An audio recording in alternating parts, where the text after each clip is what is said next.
बिस्मिल्लाहिर्रहमानिर्रहीम। तो last class में अपॉर्चुनिटी कॉस्ट का बेसिक कॉन्सेप्ट कवर करने के बाद आज हम आ रहे हैं इन डिटेल एक टॉपिक पढ़ने के लिए। इसका नाम क्या है? प्रोडक्शन पॉसिबिलिटी फ्रंटियर या प्रोडक्शन पॉसिबिलिटी कर्व। इसका ताल्लुक यानी इस टॉपिक का ताल्लुक अपॉर्चुनिटी कॉस्ट से जुड़ा हुआ है और अपॉर्चुनिटी कॉस्ट इसका की टॉपिक है, मतलब इससे कनेक्टेड टॉपिक है। अपॉर्चुनिटी कॉस्ट के बगैर इस टॉपिक को पढ़ाया ही नहीं जा सकता। अच्छा जी, तो अपॉर्चुनिटी कॉस्ट से पहले कुछ बात कर लेते हैं लास्ट क्लासेस के अंदर। तो बेसिक कॉन्सेप्ट आपको अपॉर्चुनिटी कॉस्ट का डिलीवर हो गया, ऐसे ही कि बेसिक कॉन्सेप्ट आपको समझ में आ गया। कुछ पाने के लिए कुछ खोना पड़ता है, जो खोया है वो कुछ पाने की अपॉर्चुनिटी कॉस्ट है। Opportunity cost of a thing is measured in terms of next best alternative which is forgone in order to obtain it. ठीक है जी, जवाब दे।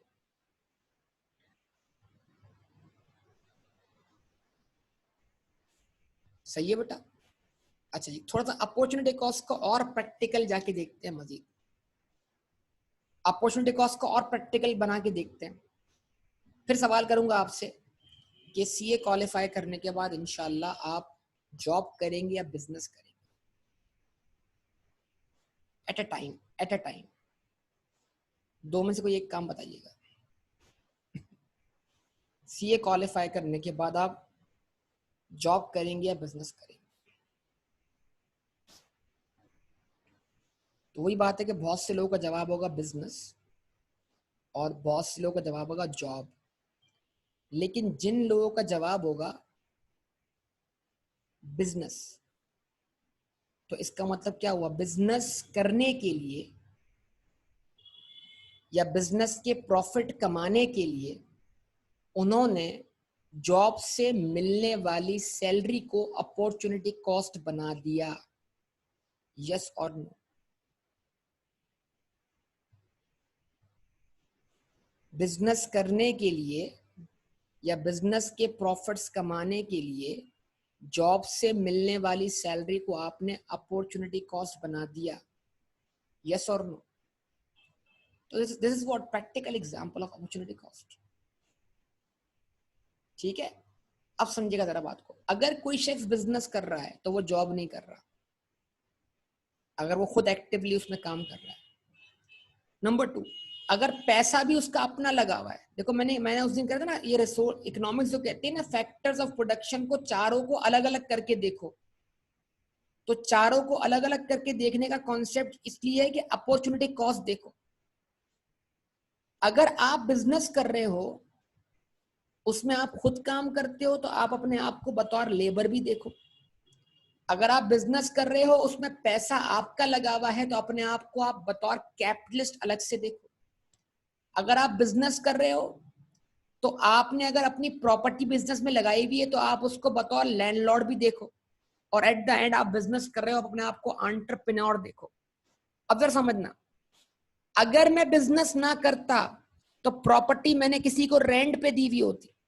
यस और नो?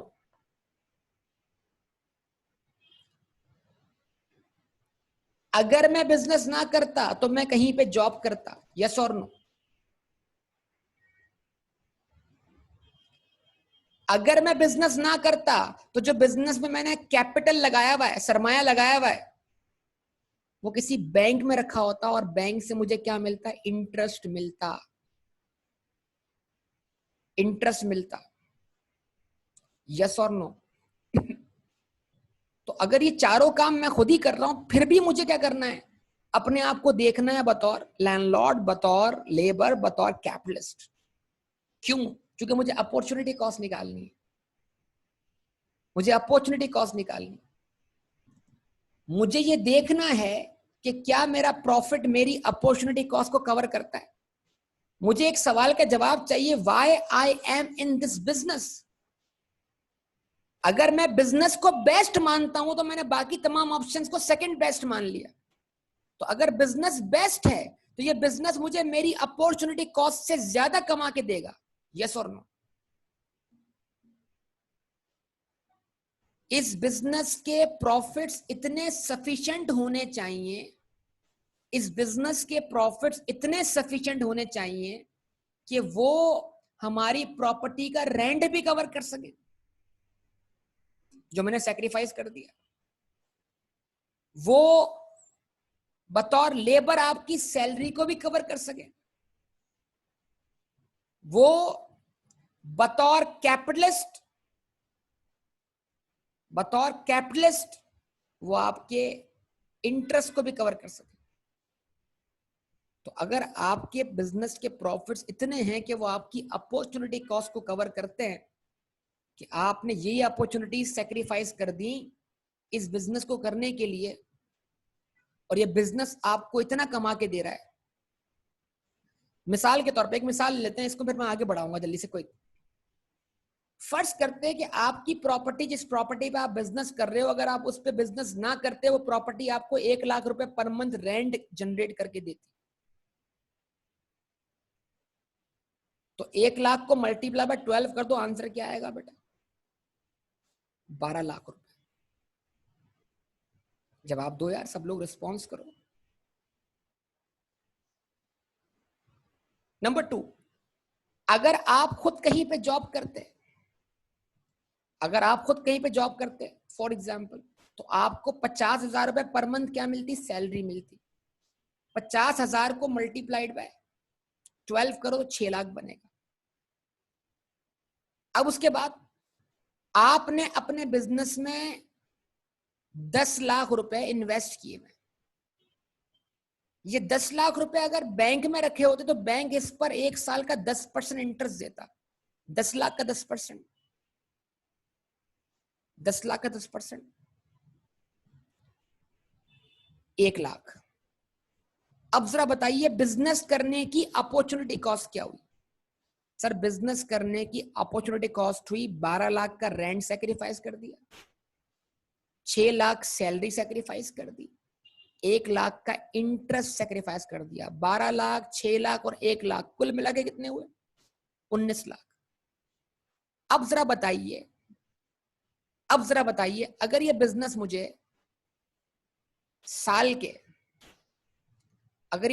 साल के 15 लाख रुपए कमा के दे रहा है,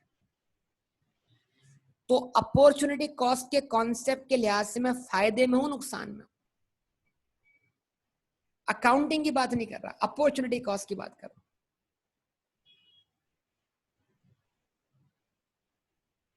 अपॉर्चुनिटी कॉस्ट के लिहाज से मैं नुकसान में हूं। क्योंकि मैं ये सोचूंगा यार ये बिजनेस से मैंने 15 लाख रुपए कमाए, अगर मैं बिजनेस ना करता तो मैं 19 लाख कमाता। तो इसका मतलब ये है कम से कम इस बिजनेस को मुझे 19 लाख से ज्यादा कमा के देना चाहिए, जब भी तो मैं इस बिजनेस में हूं। अदरवाइज इस बिजनेस को करने का क्या फायदा? तो क्या बिजनेस में खाली प्रॉफिट्स होना काफी है? नहीं जनाब, बिजनेस में खाली प्रॉफिट्स होना काफी नहीं। इकोनॉमिक्स कहती है कि तुम अपने डिसीजन को रिव्यू करो। कैसे रिव्यू करो? कि तुमने जो पाया है उसको कंपेयर करो जो तुमने खो दिया है। अगर जो खो दिया है वो ज्यादा है और जो पाया है वो कम है, तो जान लो तुमने जिसको सेकंड बेस्ट माना वो बेस्ट था।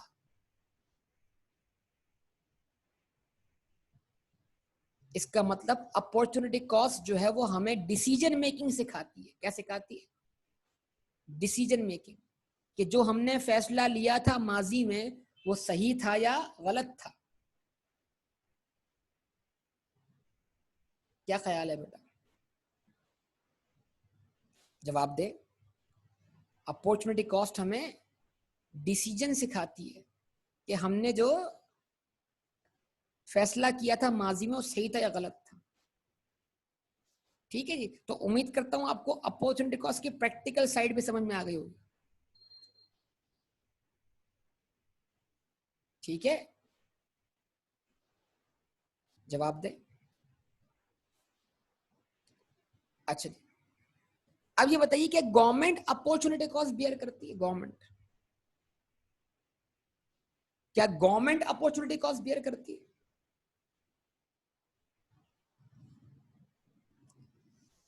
क्या गवर्नमेंट अपॉर्चुनिटी कॉस्ट बियर करती है?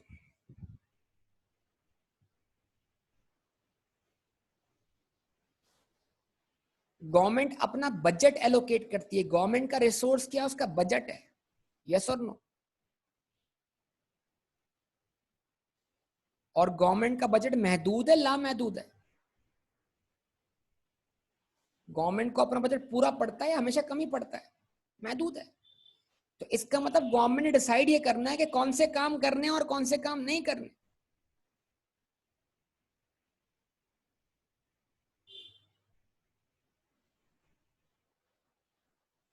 कौन से काम करने और कौन से काम नहीं करने। एक वक्त था जब हमारा एजुकेशन का बजट जो था वो प्राइम मिनिस्टर के फॉरेन विजिट्स के बजट के बराबर था, बल्कि उससे भी कम था। यानी प्राइम मिनिस्टर जो फॉरेन विजिट्स करते हैं, उस पर जितना खर्चा होता है उसके बराबर या उससे कम खर्चा होता था हमारी एजुकेशन के ऊपर। क्योंकि तो हमारे प्राइम मिनिस्टर को दौरे पड़ते थे। दौरे मतलब दौरे दौरे करने जाते ना, वो दौरे, कभी चाइना का दौरा, कभी अमेरिका का दौरा, कभी सऊदी अरब का दौरा।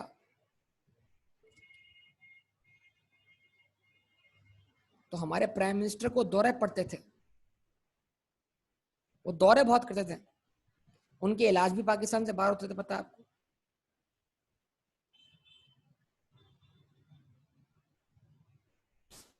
बहरहाल, तो भाई सऊदी अरब जाता था भाई प्राइम मिनिस्टर सऊदी अरब जाएगा किसके लिए जाएगा? कौम के लिए जाएगा ना यार। आपके लिए दुआएं मांगनी है उसने वहां जाके यार। प्राइम मिनिस्टर का उम्रा, उसका हज किसके लिए? कौम के लिए। वो आपके लिए दुआएं मांगेगा।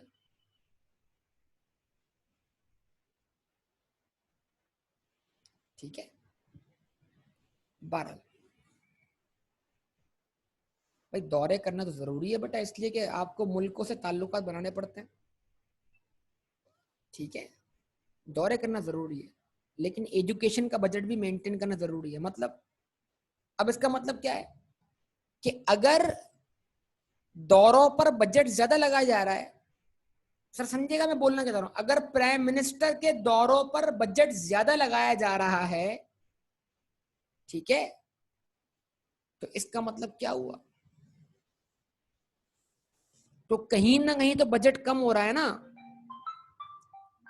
एक मिनट बेटा जरा वेट कीजिएगा, जरा मैं कॉल एक अटेंड करता हूं। जी जनाब, तो हम बात कर रहे थे कि अगर प्राइम मिनिस्टर के फॉरेन विजिट्स के बजट को बढ़ाया जाएगा तो कहीं तो बजट कम करना पड़ेगा कि नहीं करना पड़ेगा, बताइए। तो इसका मतलब किसी ना किसी सेक्टर को अपॉर्चुनिटी कॉस्ट तो बेयर करनी पड़ेगी ना यार। जवाब दे। प्राइम मिनिस्टर हाउस की तजीनो आराइश हो रही है, समझते हैं तजीनो आराइश?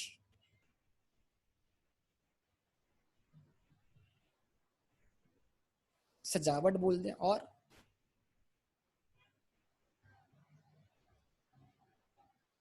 तो उधर नल के आ रहे हैं बाहर से, पता नहीं कौन कौन से आइटम्स आ रहे हैं पाकिस्तान से, बाहर से आ रहे हैं, महंगे महंगे आइटम आ रहे हैं। मतलब करोड़ों रुपए तो खर्च हो रहे हैं सिर्फ प्राइम मिनिस्टर हाउस की तजीनो आराइश पर। फानूस आ रहे हैं वहां पर, फर्नीचर आ रहे हैं वहां पर।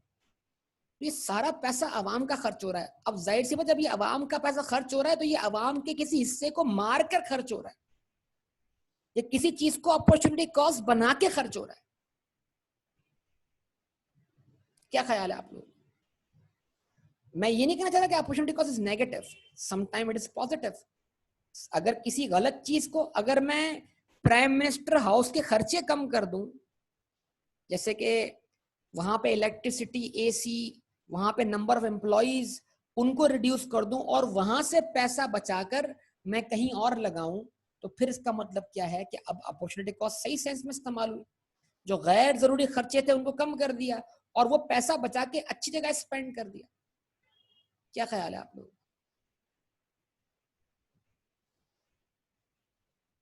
अब आप बताइए क्या, अब एक बात और बताइए, क्या कोरोना वायरस की वजह से गवर्नमेंट को कोई अपॉर्चुनिटी कॉस्ट बेयर करनी पड़ रही? क्या कोरोना वायरस की वजह से गवर्नमेंट को कोई अपॉर्चुनिटी कॉस्ट बेयर करनी पड़ रही? सोचिए क्या। गवर्नमेंट को बहुत पैसा खर्च करना पड़ रहा है, गवर्नमेंट को बहुत पैसा खर्च करना पड़ रहा है एहसास प्रोग्राम में, ठीक है जी, चैरिटी फंड में, मतलब गवर्नमेंट को पैसा खर्च करना पड़ रहा है। तो अब ये पैसा अगर यहां खर्च ना होता तो कहीं तो खर्च होता ना बेटा। तो अगर इससे यानी एहसास प्रोग्राम की वजह से या किसी भी किस्म के प्रोग्राम की वजह से अगर हुकूमत का कोई प्रोजेक्ट रुक गया है,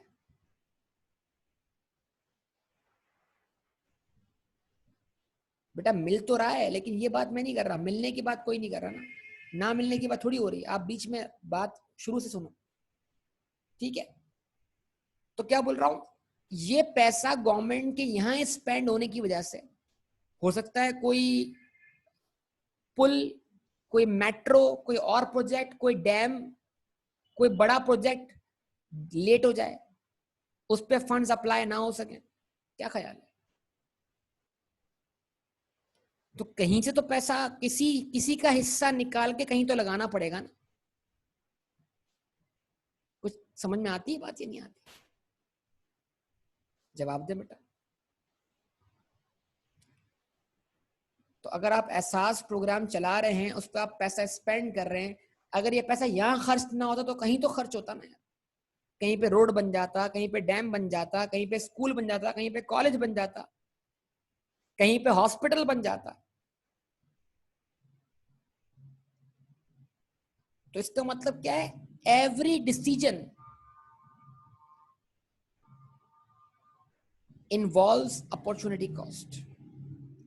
आप जहां डिसीजन लेते हैं वहां पर आप अपॉर्चुनिटी कॉस्ट बेयर करते हैं। डिसीजन, फैसला वहां लेना पड़ता है जहां पर ऑप्शन ज्यादा हो, और जहां ऑप्शन ज्यादा है वहां डिसीजन है, और जहां डिसीजन है वहां अपॉर्चुनिटी कॉस्ट है। कौन सी वांट पूरी करूं, कौन सी पूरी ना करूं, कौन से सेक्टर को बजट एलोकेट करूं, कौन से सेक्टर को बजट एलोकेट ना करूं।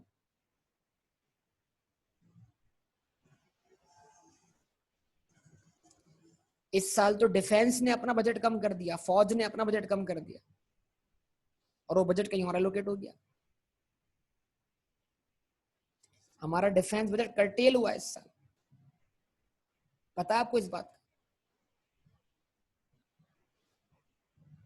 तो डिफेंस का बजट अपॉर्चुनिटी कॉस्ट बनाया बहुत सारे किसी और प्रोजेक्ट। बहरहाल, तो ये मैं आपके सामने एक क्लियर पिक्चर रखने जा रहा था किस चीज की, अपॉर्चुनिटी कॉस्ट की, कि भाई कल तो हमने जर्नल लाइफ से एग्जाम्पल ली, हमने कहा इसको प्रैक्टिकल बनाते हैं और प्रैक्टिकल लाइफ से एग्जाम्पल लेते हैं। तो उम्मीद करता हूं कि आपको जर्नल और प्रैक्टिकल एग्जाम्पल्स इसकी समझ में आ गई होंगी कि अपॉर्चुनिटी कॉस्ट का मीनिंग क्या है। क्या आपसे ऐसी उम्मीद की जा सकती है? ठीक है जी, ओके, जबरदस्त, बेहतरीन। अब हम आते हैं हमारे टॉपिक की तरफ, और टॉपिक का नाम क्या है? प्रोडक्शन पॉसिबिलिटी फ्रंटियर या प्रोडक्शन पॉसिबिलिटी कर्व। ठीक है जी। अच्छा, अब टॉपिक का ताल्लुक किससे? एलोकेशन ऑफ रिसोर्सेस से। किससे बेटा? एलोकेशन ऑफ रिसोर्सेस से। अब जरा समझिएगा जनाब, इकोनॉमिक्स जो ना, इकोनॉमिक्स सोसाइटी को कैसे देखती है, ये टॉपिक हम मैक्रो में बहुत डिटेल से पढ़ेंगे। ये आपके चैप्टर नंबर 1 में लिखा हुआ है। किस नाम से लिखा हुआ है? सर्कुलर फ्लो ऑफ इनकम के नाम से। लेकिन मैं आमतौर पे कब पढ़ाता हूँ? ये मैं मैक्रो इकोनॉमिक्स के वक्त पढ़ाता हूँ।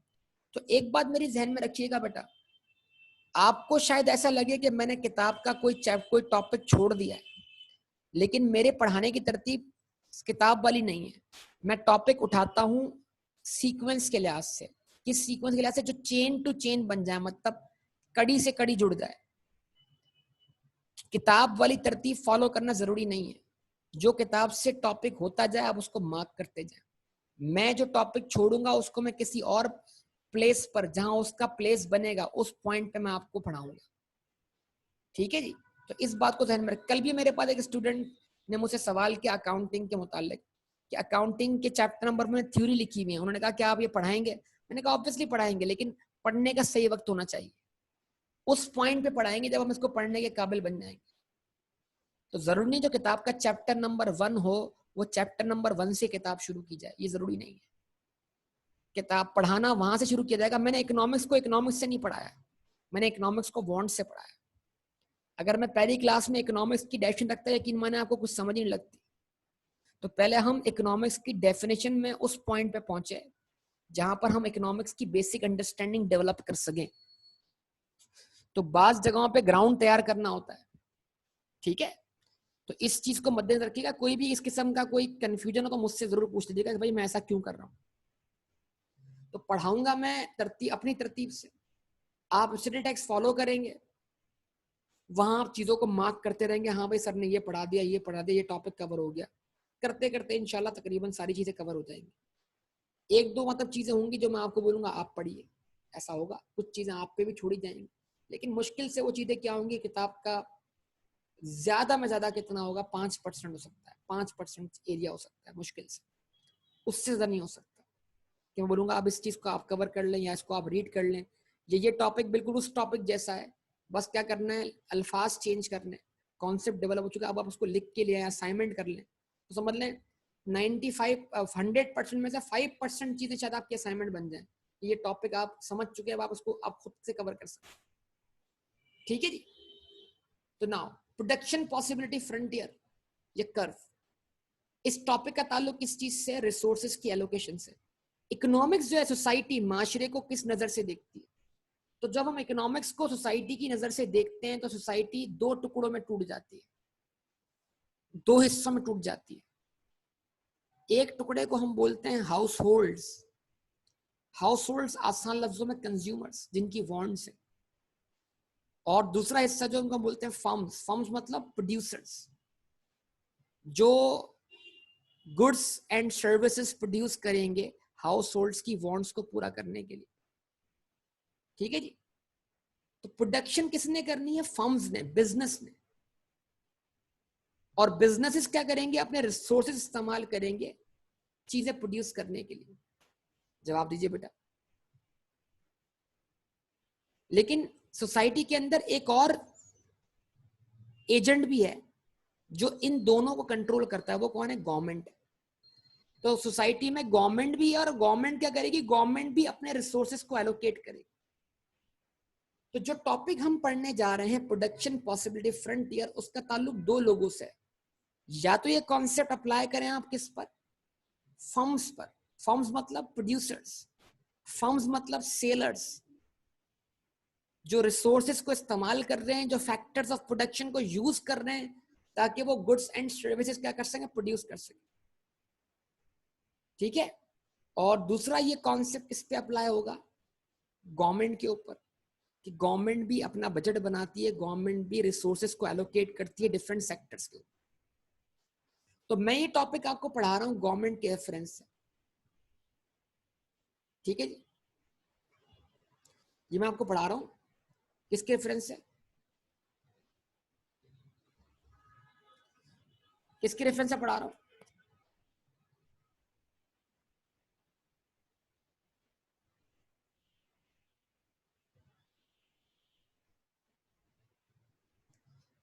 नाउ तो स्टार्ट किया मैंने, suppose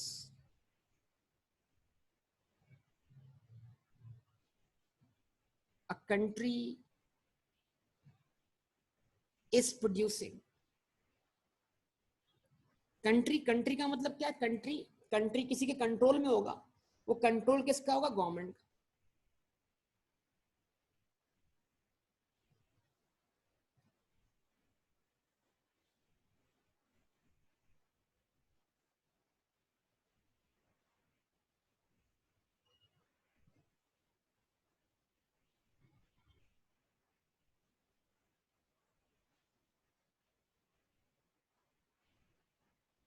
Suppose a country is producing two types of goods.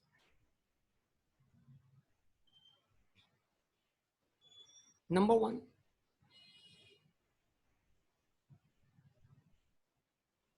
civilian goods.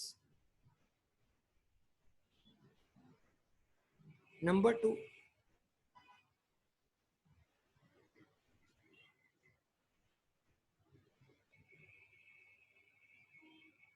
Defensive goods. बड़ी इंपॉर्टेंट बात करने जा रहा हूं, देखें फिर सुनिएगा कि हम अभी जो पढ़ रहे हैं वो इन थ्योरी पढ़ रहे हैं, और दोबारा फिर वही बात, कल जैसे वो जो बबलू बच्चा था वो अपनी पॉकेट मनी दो ही चीजों पे खर्च कर रहा था, बिल्कुल वैसे ही मेरी अजम्पशन यहाँ पर यह है कि गवर्नमेंट अपने तमाम वसाइल, अपना तमाम बजट सिर्फ दो ही चीजों पे खर्च कर रही है। जवाब दीजिए। अब फिर वही बात, दो ही चीजें क्यों? प्रैक्टिकली तो गवर्नमेंट दो से ज्यादा चीजों पे खर्च कर रही होगी। तो हमने कहा जनाब कि दो चीजें क्यों? फिर रिपीट कर दूं, फिर कोई भूल गया होगा कि भाई दो चीजें इसलिए कि बात को आसान रखना है, मुश्किल नहीं करना। और नंबर टू, जब डायग्राम बनेगा तो डायग्राम बनाने के लिए हमारे पास दो ही एक्सेस हैं, X axes and Y axes. उस पर हम दो से ज्यादा चीजें प्लॉट नहीं कर सकते। ऐसा ही है या ऐसा नहीं है? ठीक है, तो ये सारी बातें जो हैं वो समझ लें, अजम्पशन बेस्ड बातें हैं रियल सिचुएशन को समझने के लिए। हम हाइपोथेटिकल सिचुएशन बनाते हैं, हम किसी भी केस को स्टडी करने के लिए हाइपोथेटिकल स्टडी करते हैं स्मॉल स्केल पर, उसको अप्लाई करते हैं फिर जाके कहां पर? Large scale. Suppose a country is producing two types of goods. अगर एक मुल्क को, देखिए टेक्निकली भी सोचिएगा जरा, टेक्निकली भी सोचिएगा, अगर एक मुल्क को दो ही चीजें बनानी है तो क्या बनाएगा? तो वो दो काम करेगा। वो सिविलियन गुड्स यानी लोगों को रिसोर्सेस फराहम करेगा, लोगों को गुड्स प्रोवाइड करेगा जो कि सिविलियन नेचर की गुड्स होंगी, मतलब फूड, मतलब शेल्टर, मतलब क्लोथ्स, बुनियादी जरूरियात उनकी वो फराहम की जाएंगी उनको। और दूसरा, उस मुल्क के लिए सबसे जरूरी चीज क्या है? उसका दिफा। अगर किसी भी मुल्क को बोला जाए, किसी भी मुल्क को बोला जाए कि तुम दो ही चीजों पे वसाइल खर्च करो, तो कोई भी हुकूमत दो चीजें चूज करेगी। और दो चीजें क्या होंगी प्रैक्टिकली? सोचिए,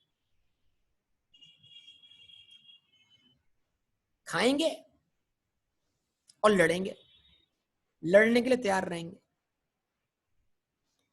इन दो चीजों पर ही डिफेंस, मतलब इन दो चीजों पर ही अपने सारे खर्चे होंगे। क्या ख्याल है? ऐसा ही है।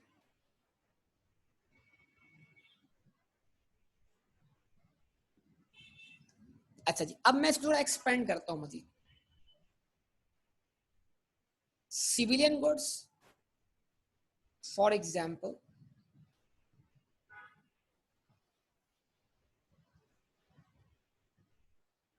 food.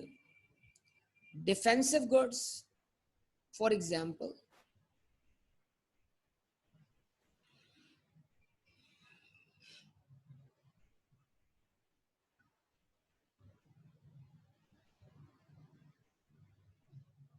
weapons.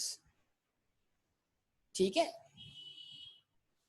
यानी हम ये बताना चाह रहे हैं, एक मुल्क जो है, जिस तरह बबलू जो था वो चॉकलेट और टॉफीज पर अपनी पॉकेट मनी खर्च कर रहा था, तो खान साहब जो हैं, खान साहब, वो इस मुल्क के रिसोर्सेस को दो ही चीजों पे स्पेंड कर रहे हैं, food and weapons.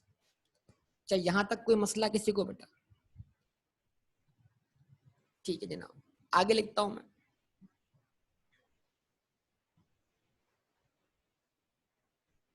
Consider the following, ये मैं नोट्स बना रहा हूं प्रॉपर। कंसीडर द फॉलोइंग, हालांकि ये मैं क्लास में डिक्टेट करवाता था, अब मुझे यहाँ लिखना पड़ रहा है। Consider the following schedule and diagram.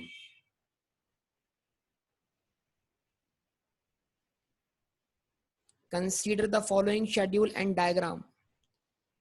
ठीक है जी, अब इस बात को समझने के लिए आप शेड्यूल और डायग्राम को फॉलो कीजिए।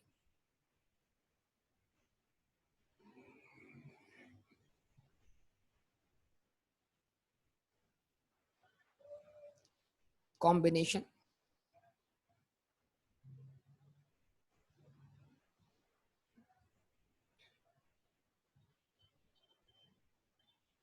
फूड,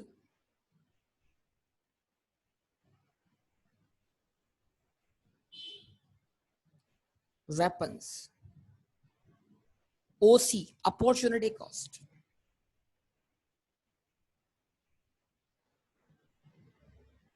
ठीक है जी।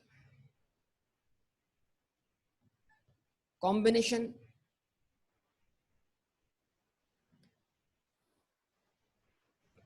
ए,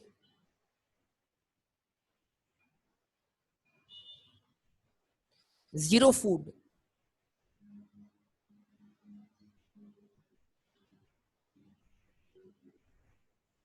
110 वेपन्स। अब इसको आप मिलियंस बिलियंस जो बोलना चाहे बोल सकते हैं बेटा। ख्याल रखिएगा ये अपॉर्चुनिटी है, ख्याल रखिएगा ये ऑप्शन है, ख्याल रखिएगा ये चॉइस है कि अगर हम अपने सारे रिसोर्सेस कहां लगा दें, वेपन्स पर, तो क्या हम फूड का कोई भी यूनिट बना पाएंगे? जवाब नहीं मिल रहा आपकी तरफ से, प्लीज रिस्पॉन्स। अगर हम अपने सारे रिसोर्सेस कहां लगा दें, वेपन्स पर, तो क्या हम फूड का कोई एक भी यूनिट बना पाएंगे? नहीं बना पाएंगे ना। लेकिन अगर हमें फूड बनाना है तो हमें अपने रिसोर्सेस वेपन से हटा के फूड पे मुंतकिल करने पड़ेंगे, जिसकी वजह से हमारे वेपन्स में क्या आएगी? कमी आएगी। क्या ख्याल है? कमी नहीं आएगी। जिस तरह कल चॉकलेट बढ़ाने से टॉफीज में कमी आई थी, क्योंकि रिसोर्सेस क्या थे? स्कैर्स थे। ठीक है जी। तो कितना हो गया वेपन्स? 105। अच्छा जी, सी ऑप्शन 2। एक और यूनिट बढ़ाया फूड का, 95।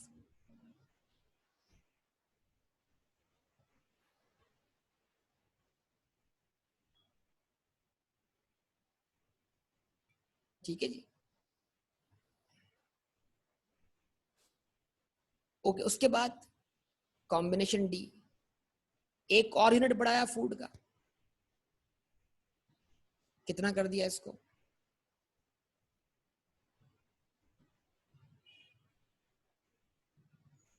75। ठीक है जी। उसके बाद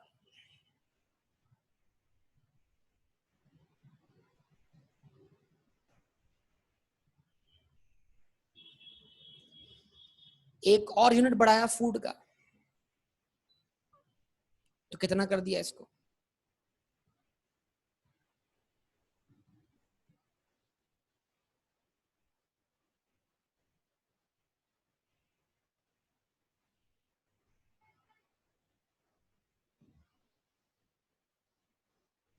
45।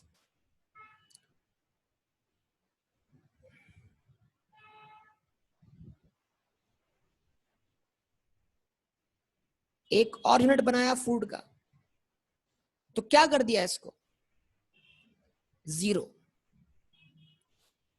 यानी कि हम ये बताना चाह रहे हैं कि जैसे जैसे हम अपने रिसोर्सेस फूड पर एलोकेट करते चले जा रहे हैं, वैसे वैसे हमारे पास वेपन्स बनाने वाले वसाइल में कमी आ रही है और हम पहले से कम वेपन्स प्रोड्यूस कर पा रहे हैं।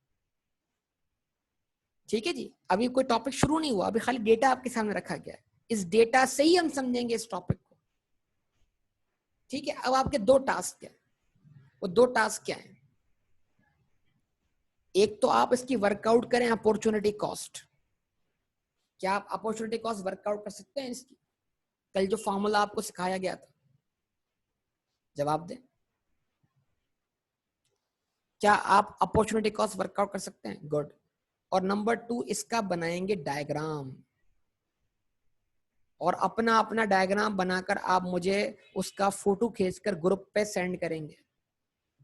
जरा देखें आपने डायग्राम कैसा बनाया।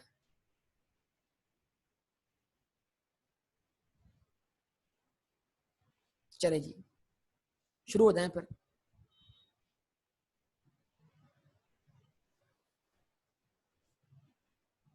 हाँ, इसका जवाब देता हूं मैं कि फूड का एक यूनिट क्यों बराबर नहीं है। ठीक है ना, वो जवाब दूंगा मैं आगे चल के। ठीक है जी। जरूर थोड़ी है कि टॉफीज और चॉकलेट्स की कीमत बराबर हो। कल की क्लास अगर आपने अटेंड की है या नहीं की, तो पहले आप उसको अटेंड करें, क्या कहते हैं, यूट्यूब पर। और फिर उसके बाद मैं इसका जवाब भी दूंगा, यहाँ वाले पॉइंट के जवाब भी दूंगा। चले भाई बनाना शुरू होगा सब लोग, अपॉर्चुनिटी कॉस्ट निकालें। क्या अपॉर्चुनिटी कॉस्ट आई कि सर फूड के 1 यूनिट को बढ़ाने के लिए वेपन्स के 5 यूनिट कम करने पड़ गए, 5:1। ऐसा ही है, जब आप फूड में 1 से 2 पर आए तो आपके फूड में इजाफा होता है 1 यूनिट का, लेकिन जब आप वेपन्स में आते हैं 105 से 95 पर, तो वेपन्स में कमी आती है 10 से, 10:1। जब आप फूड में सी कॉम्बिनेशन से डी पर आते हैं तो फूड में इजाफा होता है 1 यूनिट का, और वेपन्स में कमी आती है 20 यूनिट से। जब आप फूड में, जब आप डी कॉम्बिनेशन से ई कॉम्बिनेशन पे आते हैं तो आपके फूड की यूनिट्स में 3 से 4 यानी 1 का इजाफा होता है, और कमी कितने से आती है? 30 से। उसके बाद आपके फूड के यूनिट्स में 1 का इजाफा होता है, और कमी कितने से आती है? 45 से। ठीक है जी, तो ये वर्कआउट कर लिया हमने अपॉर्चुनिटी कॉस्ट, और इस अपॉर्चुनिटी कॉस्ट को हम इंटरप्रेट भी करेंगे ऑब्वियसली आगे चल के। अभी तो डेटा आपके सामने रख दिया है, अब बनेगा इसका डायग्राम। बेटा डायग्राम कैसे बनेगा?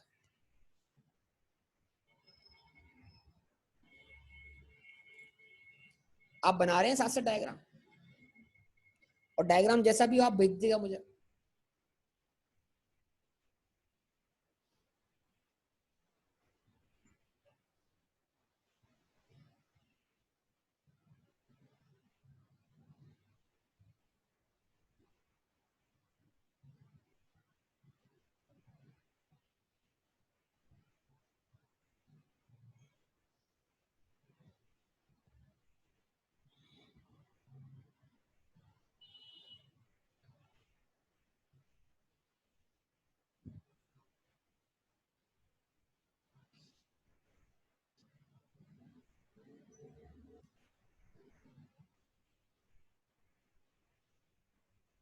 ठीक है जी। Now X access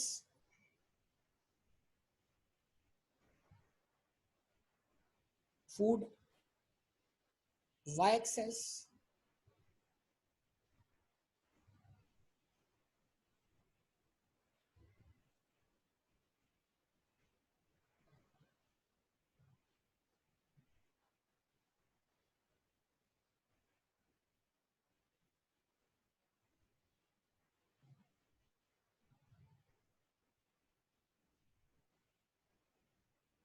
weapons.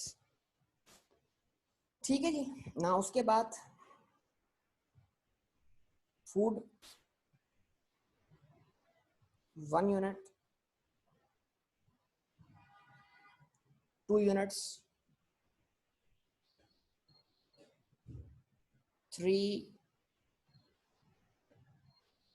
4 and 5। ठीक है जी। उसके बाद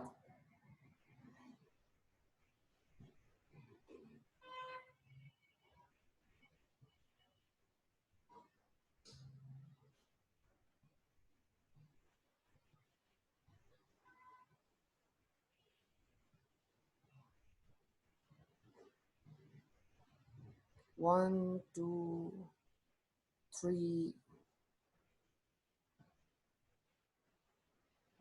4, 5, 6, 7, 8, 9 एंड व्हाट 10। जी अंदाज से मैंने 10-10 का डिफरेंस ले लिया।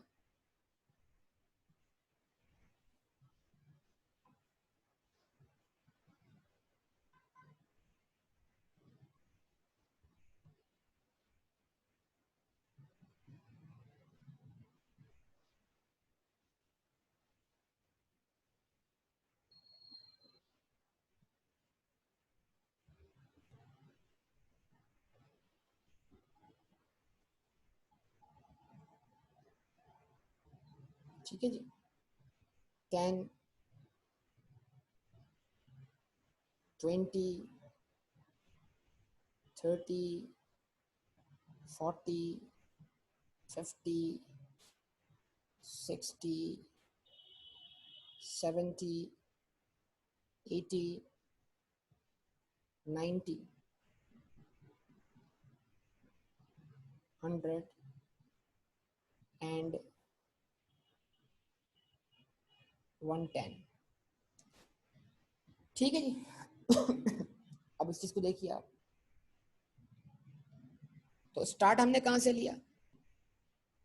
0 फूड एंड 110 वेपन्स. और उसके बाद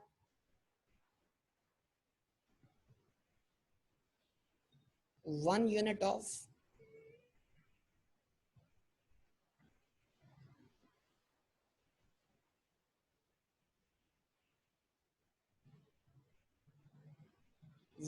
food and 105 units of weapons. उसके बाद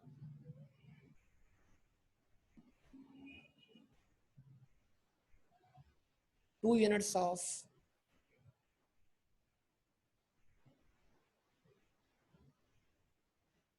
food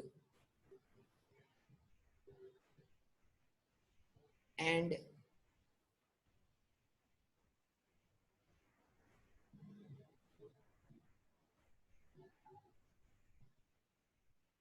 95 units of weapons.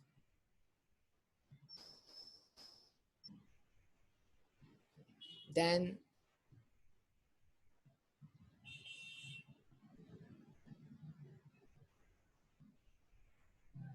3 units of food and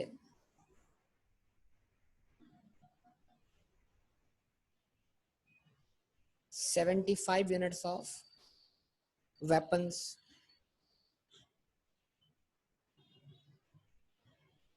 4 units of food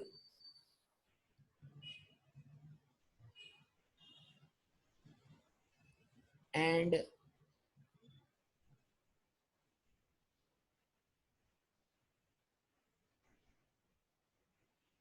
45 units of weapon, and finally 0 units of 5 units of food and 0 units of weapon.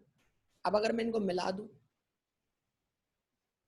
तो एक diagram बन जाएगा.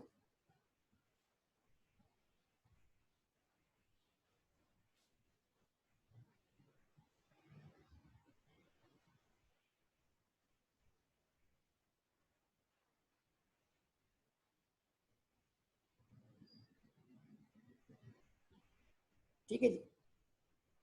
इसमें ये आपका A combination, B combination, C combination, D combination, E combination and F combination. A combination क्या था? 0 food and 110 weapons. B क्या था? 1 and 105. C क्या था? 2 and 95. D क्या था? 3 and 75. E क्या था? 4 and 45.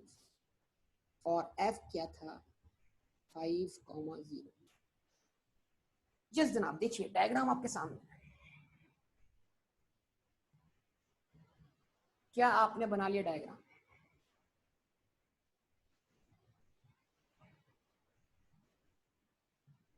जवाब दीजिए.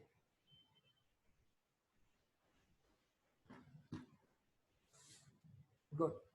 ऐसे ही बना या स्ट्रेट लाइन बन गया? जिनसे स्ट्रेट लाइन बना है वो गलत बना है. स्ट्रेट लाइन नहीं बनना, कॉनकेव बनना है. कॉनकेव. स्केलिंग जिसको आती होगी उससे यही डायग्राम बना होगा. इसको स्केलिंग नहीं आती, उससे उससे डायग्राम गलत बना होगा. अगर डायग्राम गलत बना है कोई बात नहीं, करेक्ट हो जाएगा, मसला नहीं. हम सीखने के मरहले में. कॉनकेव बनना चाहिए, कॉनकेव. गुड, जबरदस्त, बेहतरीन. नाउ सवाल आया व्हाट इज पीपीएफ. जवाब sir this is PPF, this is इसकी तरफ इशारा कर दें, एरो लगा के बोला दिस इज पीपीएफ, जवाब खत्म हो गया। ऐसे ही या इसको डिफाइन करना पड़ेगा? क्या ख्याल है? What is PPF? This is PPF, enough? या इसको एक्सप्लेन करना पड़ेगा? बोलिए, जवाब दीजिए प्लीज। इसको डिफाइन करना पड़ेगा। यस, तो डिफाइन करें, फिर डिफाइन करें। तो डिफाइन कैसे करें? डिफाइन कैसे करें? जो नजर आ रहा है वो डिफाइन करें।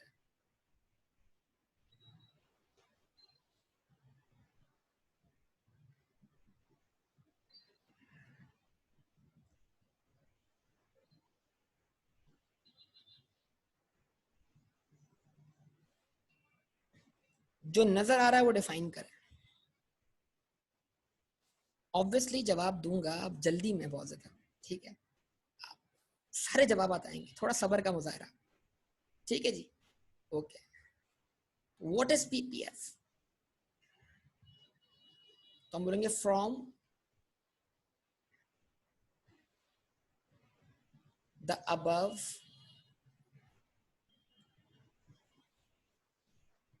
ये मैं आपको आंसर ड्राफ्ट सिखा रहा हूं। From the above schedule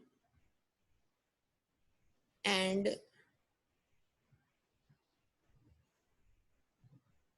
diagram we can conclude the following main points.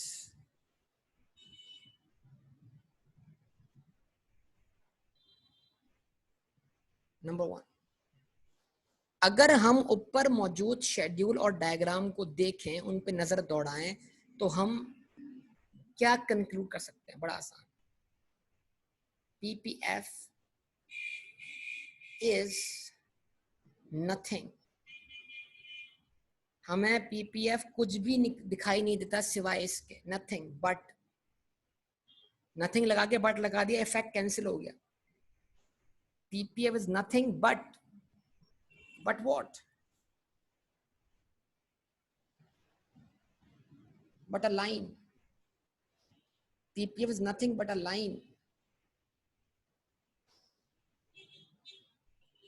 PPF is nothing, ये दोहरा दे साथ साथ, याद करना शुरू कर दें। PPF is nothing but a line. PPF का डायग्राम जब मैं देखता हूं तो मुझे लाइन दिख रही है जो एक पॉइंट से दूसरे पॉइंट से मिल रही है। PPF लाइन है। इस लाइन की कोई खास बात? यस, इस लाइन की खास बात। PPF is nothing but a line which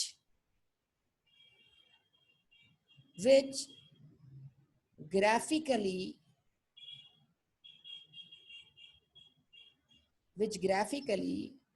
represents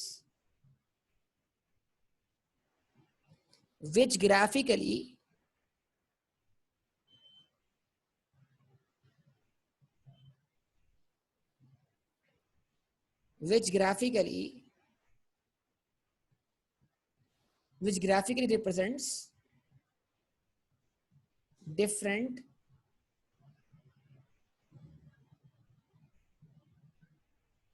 combinations of two goods which a country can produce.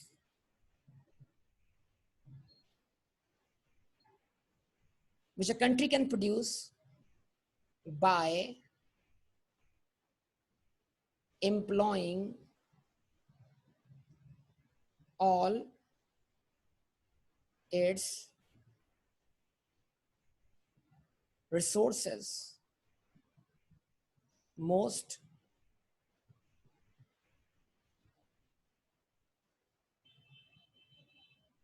efficiently.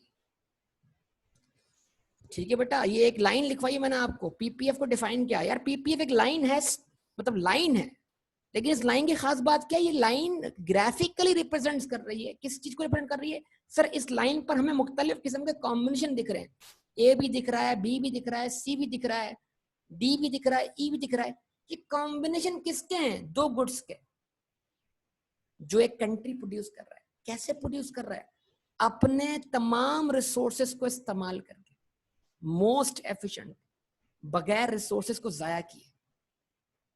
तो PPF is nothing but a line which graphically represents different combinations of two goods which a country can produce by employing all its resources most efficiently.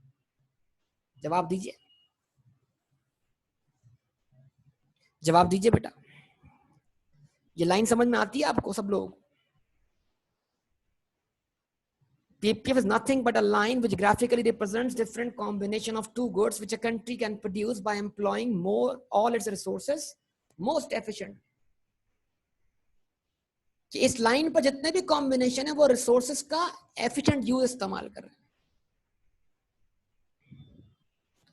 ठीक है जी, अच्छा okay, मैं opportunity cost पे बात करता हूं।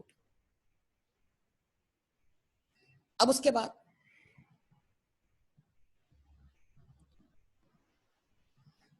All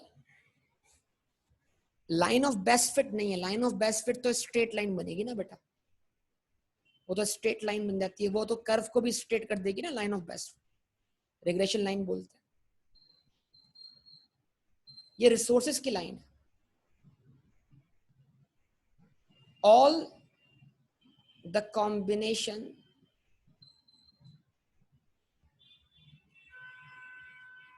all the combinations on the curve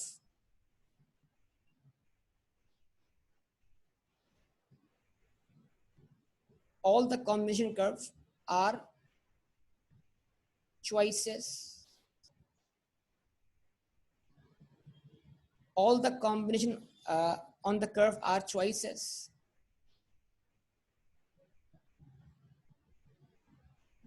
which are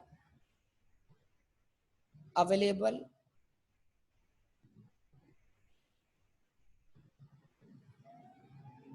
to the country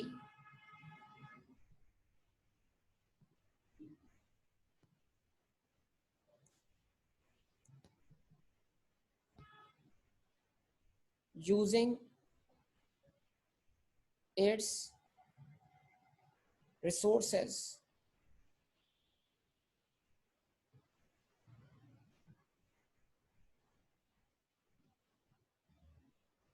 most efficient.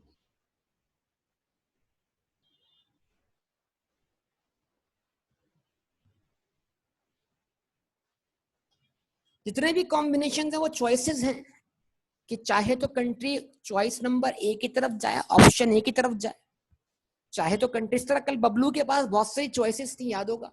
चाहे वो तो कॉम्बिनेशन ए परचेज करे, याद होगा आप लोगों को बेटा, चाहे वो कोई भी चॉकलेट परचेज ना करे, वो 20 की 20 टॉफीज का परचेज करे। जवाब दे बेटा। चाहे वो एक चॉकलेट के साथ 16 टॉफीज परचेज करे, चाहे वो 2 चॉकलेट के साथ क्या करे, 12 टॉफी परचेज करे, मतलब वो सारी चॉइसेस थी ना। एट अ टाइम को इस्तेमाल तो कोई एक ही होना है ना बेटा।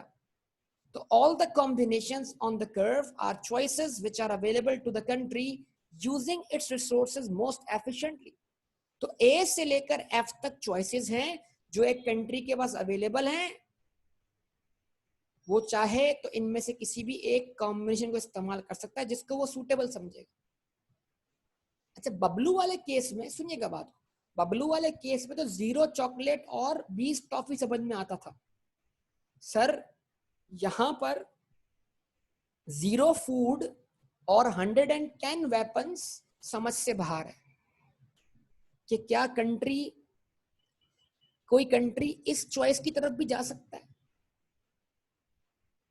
कि फूड 0 और सारे रिसोर्सेस कहां एलोकेट हो रहे हो। कॉम्बिनेशन ए क्या शो कर रहा है? Combination A and F are the extreme combinations. Combination A ये शो कर रहा है कि सारे रिसोर्सेस कहां लग रहे हैं, वेपन्स के ऊपर। और कॉम्बिनेशन एफ क्या शो कर रहा है, सारे रिसोर्सेस जो हैं वो कहां खर्च हो रहे हैं, फूड के ऊपर। कॉम्बिनेशन ए के होते हुए फूड जनरेट नहीं हो पा रहा, और कॉम्बिनेशन एफ के होते हुए वेपन्स प्रोड्यूस नहीं हो पा रहे। तो A and F both are extremes, दोनों एक्सट्रीम है। तो क्या ये मुमकिन है सर? चॉइस तो है, इन थ्योरी ये चॉइस तो है। तो इस थ्योरी को तरह हम समझते हैं भाई इन थ्योरी चॉइस किस सेंस में है। देखो हालात के ऊपर डिपेंड करता है। हालात, अगर मुल्क एक्सट्रीम जंगी सूरत हाल में, मुल्क एक्सट्रीम जंगी सूरत हाल में है, तो तुम्हारी तवज्जो वेपन्स पे ज्यादा होगी या दूसरे चीजों के ऊपर? जवाब दो। अगर मुल्क एक्सट्रीम जंगी सूरत हाल में है तो तुम्हारी तवज्जो वेपन्स पे ज्यादा होगी या दूसरी चीजों पर? लेकिन आप बोलेंगे सर खाएंगे क्या फिर? तो भुट्टो का नारा सुना है तुमने? भुट्टो का नारा तुम्हें पता है क्या था? जुल्फिकार अली भुट्टो का नारा क्या था? घास खाएंगे लेकिन एटम बम बनाएंगे। ऐसा नारा सुना आप? घास खाएंगे लेकिन एटम बम बनाएंगे। तो कॉम्बिनेशन ए देख लो, घास खाओ, अपने सारे रिसोर्स कहां लगा दो? एटम बम पर। हालात के ऊपर डिपेंड करते, मतलब बुरा वक्त आया तो घास खा के भी गुजारा कर लेंगे, बुरा वक्त आया तो घास खा के भी गुजारा कर लेंगे, लेकिन लड़ेंगे, अपने सारे रिसोर्सेज वहीं लगा देंगे।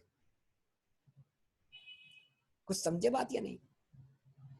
और कॉम्बिनेशन एफ क्या है कि यार अगर आपको अपने अतराफ में किसी मुल्क से खतरा नहीं है, आपका हर बॉर्डर सिक्योर है, आपको दूर दूर तक कोई अंदेशा नहीं है कोई आप पर हमला कर देगा, तो आपको जरूरत ही नहीं है वेपन्स की। हर तरफ अमन व अमान है, हर तरफ लोग खुशहाल हैं, तो आपने अपने सारे रिसोर्सेज कहां लगा दिए? फूड पर। तो ए और एफ दोनों एक्सट्रीम बातें, ऑब्वियसली प्रैक्टिकली हम इनके दरमियान कहीं फॉल करेंगे जरूरत के मुताबिक, हालात के मुताबिक। तो हालात हमें बताएंगे हमें क्या चूज करना है, लेकिन जैसे ही हम एक कॉम्बिनेशन से दूसरे कॉम्बिनेशन में मूव करेंगे तो हम क्या बेयर करेंगे बताइए? हम अगर ए से बी पर आते हैं, बी से सी पर आते हैं, सी से डी पर आते हैं, तो हम कुछ बेयर कर रहे हैं। वो जो चीज हम बेयर कर रहे हैं उसका नाम कल क्या सिखाया था आपको मैं? बोलिए। ओसी, अपॉर्चुनिटी कॉस्ट। उसका मतलब क्या है? हम जब एक कॉम्बिनेशन से दूसरे कॉम्बिनेशन में मूव करेंगे तो हमें क्या बेयर करना पड़ेगा? Yes, we have to bear opportunity cost. ये बात समझ में आती है बेटा आपको? अच्छा, अब एक बात है ऑन द कर्व। अगर हम ऑन द कर्व हैं, अल्फाज को सुनिएगा, अगर हम ऑन द कर्व हैं तो हम अपने रिसोर्सेज को पूरा इस्तेमाल कर रहे हैं एफिशिएंट। ये बताइए कल जो बबलू वाला डायग्राम था, उस डायग्राम में हमारे कॉम्बिनेशंस ऑन द लाइन थे। तो जो भी कॉम्बिनेशन था, चाहे 0 चॉकलेट एंड 20 टॉफीज, चाहे 1 चॉकलेट और 16 टॉफीज, चाहे 2 चॉकलेट्स और 12 टॉफीज, चाहे 3 चॉकलेट्स एंड 8 टॉफीज, चाहे 4 चॉकलेट्स एंड 4 टॉफीज, चाहे 5 चॉकलेट्स, ऑन द लाइन का मतलब है कि 100 रुपए पूरे खर्च हो रहे थे, 1 रुपया भी बच नहीं रहा था। यस और नो? कल का डायग्राम, अब उसी को बुनियाद बना रहा हूं।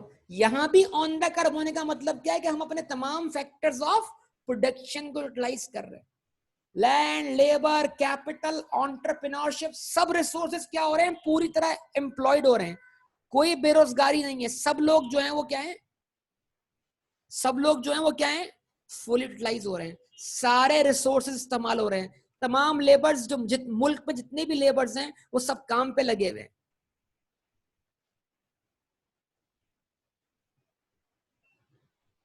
समझे बात को? तो अब इस लाइन को जरा दोबारा पढ़ो इस सेंस में। All the combinations on the curve are choices which are available to the country using its resources most efficiently. यानी मतलब ये जो रिसोर्सेस का यूज है लाइन पर, वो रिसोर्सेस का भरपूर इस्तेमाल है। उसमें रिसोर्सेस कहीं भी जाया होते हुए बेकार दिखाई नहीं दे रहे। सारे रिसोर्सेस, सारे फैक्टर्स ऑफ प्रोडक्शन जो है वो भरपूर तरीके से इस्तेमाल हो रहे हैं। हाँ, ऑन द कर्व होने का मतलब क्या है? अब एक बात और सुनो, अब एक बात और सुनो। अब सुनने वाली बात है, टाइम तो हो गया लेकिन सुनना बात मुकम्मल करूंगा, उसके बगैर नहीं कंप्लीट करूंगा मैं इसको। अब जरा देखो,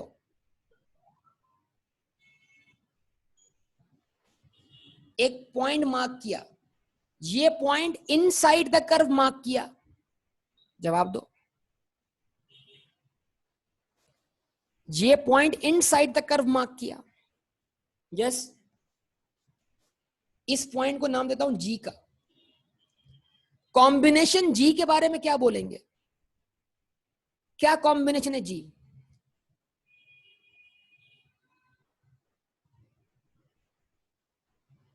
2,45,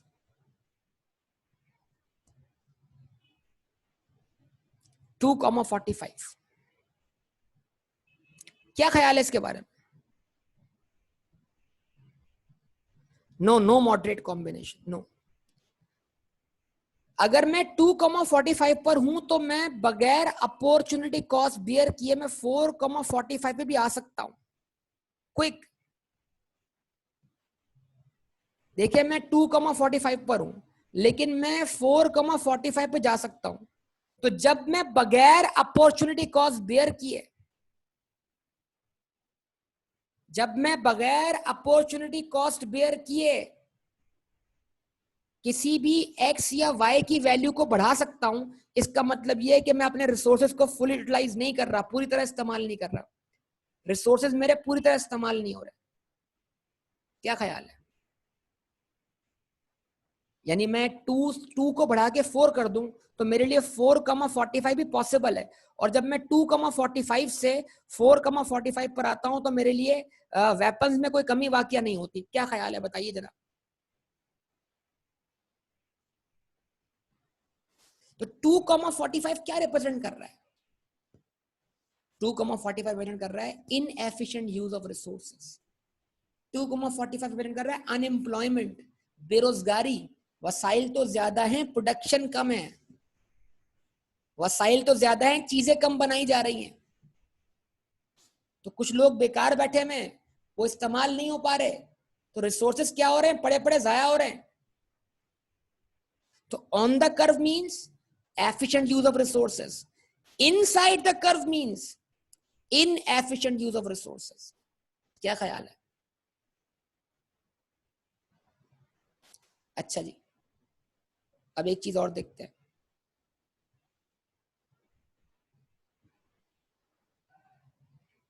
एक पॉइंट और बना दिया,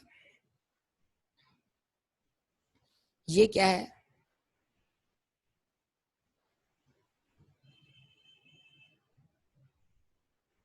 4,75 और इसको मैंने नाम दिया पॉइंट एच का। What is point H? Point H is outside the curve. हाँ जी, इनसाइड, रिपीट करता हूं, जो इनसाइड द कर्व है वो रिप्रेजेंट कर रहा है इनएफिशिएंट यूज ऑफ रिसोर्सेज को। वसाइल हम पूरी तरह इस्तेमाल नहीं कर रहे। तो हम वसाइल कब पूरी तरह इस्तेमाल नहीं कर रहे होंगे? जब हम अपने किसी भी एक्स या वाई की क्वांटिटी को बढ़ाने के लिए हमें अगर कोई अपॉर्चुनिटी कॉस्ट बेयर ना करना पड़े, यानी हम एक्स को बढ़ाएं लेकिन वाई कम ना करना पड़े। इसका मतलब क्या हुआ? इसका मतलब ये हुआ कि वसाइल हम पूरी तरह इस्तेमाल नहीं कर रहे। ठीक है। अच्छा, अब आप देख रहे हैं एक पॉइंट 4,75। तो सर 4,45 तो पॉसिबल है, 4,75 पॉसिबल नहीं है। जब मैं x की वैल्यू को 3 से 4 करता हूं तो मुझे y की वैल्यू को 75 से 45 पे लाना पड़ता है। यानी मुझे 3 से 4 पे जाने के लिए अपॉर्चुनिटी कॉस्ट बेयर करनी पड़ती है। लेकिन 4,75 मतलब कि मैं x की वैल्यू को 4 कर दूं लेकिन मेरी y की वैल्यू 75 रही, ये पॉसिबल नहीं है। तो ये कहलाएगा कॉम्बिनेशन आउटसाइड द कर्व। ये कर्व से बाहर है, ये पहुंच से बाहर है, ये औकात से बाहर है।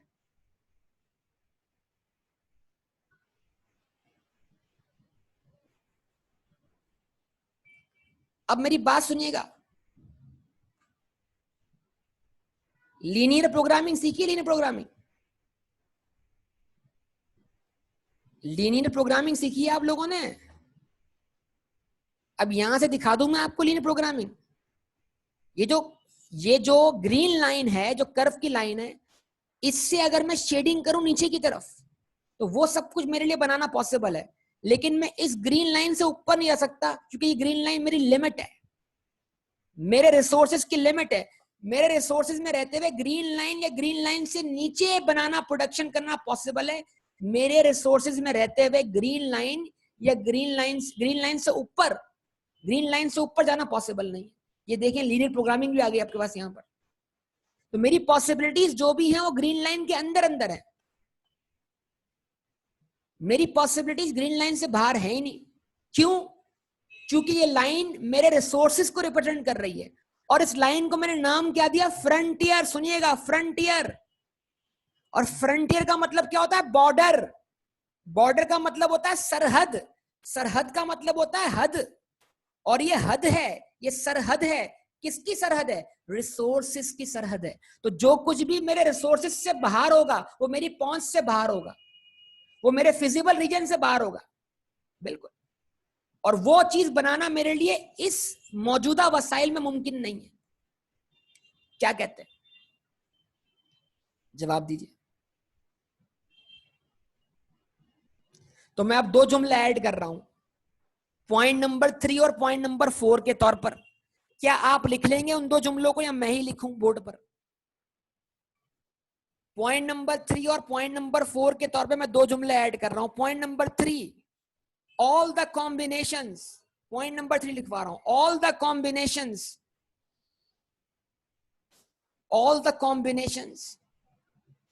inside the curve, all the combinations inside the curve,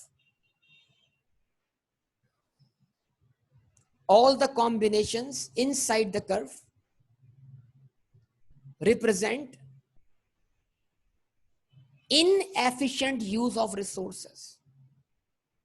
All the combinations inside the curve represent inefficient use of resources. That is combination G in the diagram.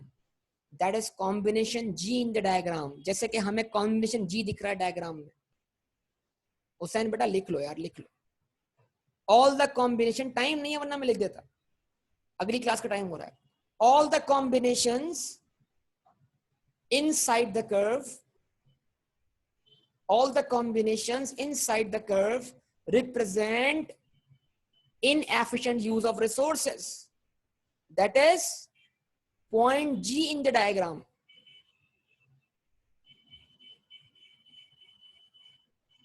As we increase, as we can increase, as we can increase,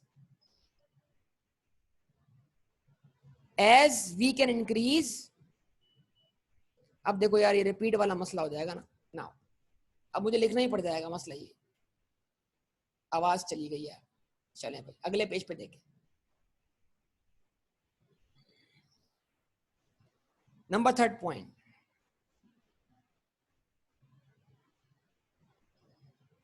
all the combinations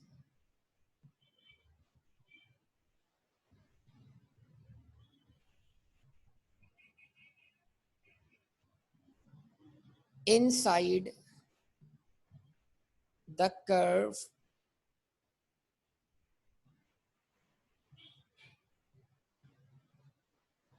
represent inefficient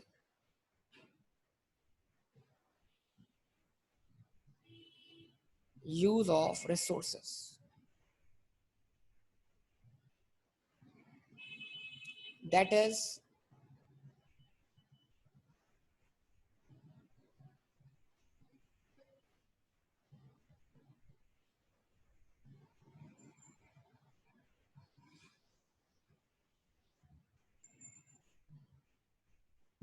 combination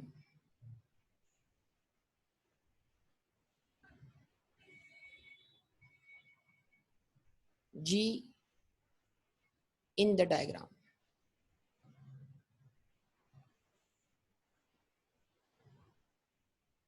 As we can increase X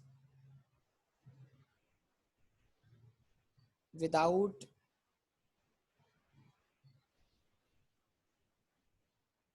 bearing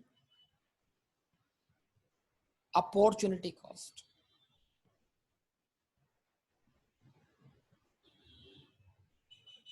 ठीक है जी. All the combinations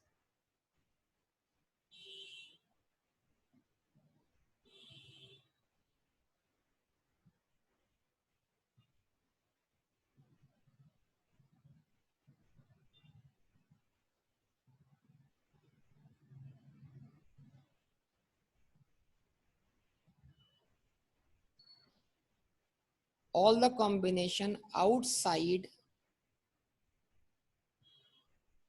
the curve represent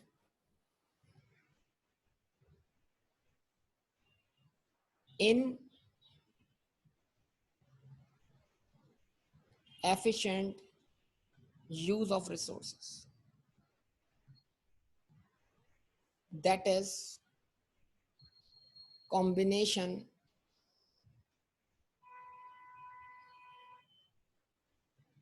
H in the diagram.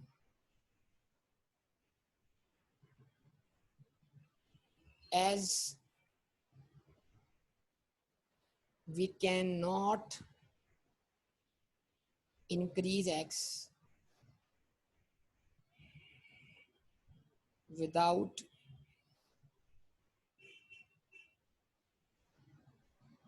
bearing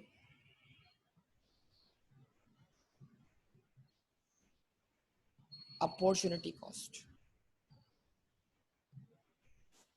ठीक है जी, बताएं बेटा, लिख दिया मैंने अब तो सब कुछ. तो all the combination inside the curve represent inefficient use of resources, that is combination G in the diagram. As we can increase X without bearing opportunity cost, all the combinations outside the curve represents inefficient use of resources. That is combination H in the diagram. As we cannot increase without bearing opportunity cost. ठीक है जी, ये point आपके सामने रख दिया, आप इसको आप इस डायग्राम से कनेक्ट कर ले. बोलिए बेटा, कोई मसला है तो बोलिए, प्लीज समझाइए मुझे. क्लियर? यहां तक बात सबको समझ में आती है? तो पीपीएफ असल में क्या है, रिसोर्सेज की सरहद है और वो रिसोर्सेज को एलोकेट होता हुआ दिखा रही है. और जब हम रिसोर्सेज को एलोकेट करते हैं तो हमारे पास मुख्तलिफ किस्म की चॉइसेस आती हैं. जब हम एक चॉइस से दूसरी चॉइस पे मूव करते हैं, हमें अपॉर्चुनिटी कॉस्ट बेयर करनी पड़ती है. अब रिसोर्सेज हम भरपूर भी इस्तेमाल कर सकते हैं, रिसोर्सेज हम अपनी जो उनकी लिमिट है उससे नीचे भी इस्तेमाल कर सकते हैं. ये तमाम इसके आउटकम्स है जो हमने पढ़े इसके जरिए. अब इसमें कुछ क्वेश्चन रेज होते हैं. ये टॉपिक मैं कंप्लीट करूंगा. इसके अंदर क्या है, पीपीएफ मेरा टॉपिक अभी क्या कहते हैं, नोट्स जो बन रहे हैं, आंसर जो बन रहा है, जो मैं एक तरह से पेपर का आंसर ड्राफ्ट करवा रहा हूं आपको, तो वो आंसर अभी कंप्लीट नहीं हुआ. इसको मैं यहीं से कल कंटिन्यू करूंगा. लेकिन आप कुछ सवालात पे काम करके आइएगा कि जब बबलू वाला डायग्राम हमने देखा तो सर वहां पे लाइन बनी थी, वो स्ट्रेट लाइन बनी थी, और अभी जो लाइन बनी है वो कॉनकेव बनी है, वो स्ट्रेट लाइन नहीं बनी. इसको हम बोलते हैं PPF is concave to the origin. PPF is always concave to the origin. Paper में, पास पेपर में 3 नंबर का 4 नंबर का सवाल आ चुका है, why PPF is concave to the origin. यानी पास पेपर के अंदर सवाल मौजूद है कि पीपीएफ कॉनकेव शेप में क्यों होता है. तो मैं चाहूंगा कि आप छोटा सा एक टास्क पूरा कर कर आए कल की क्लास में. आप ये भी मालूम कर कर आए कि पीपीएफ के कॉनकेव होने की वजह क्या है. तो इंशाल्लाह आप वजह मालूम करके आए, और साथ साथ मैं भी आपको एक्सप्लेन करूंगा कल की क्लास में, और इस टॉपिक को मैं कंप्लीट करूंगा कि भाई why PPF is concave to the origin. तो मैं कल अपनी बात को यहीं से इंशाल्लाह कंटिन्यू कर रहा हूँ. ठीक है बेटा, आज तक इसको इतना स्टॉप करेंगे, कल अपनी बात यहीं से कंटिन्यू कर लेंगे. ओके बेटा, अल्लाह हाफिज.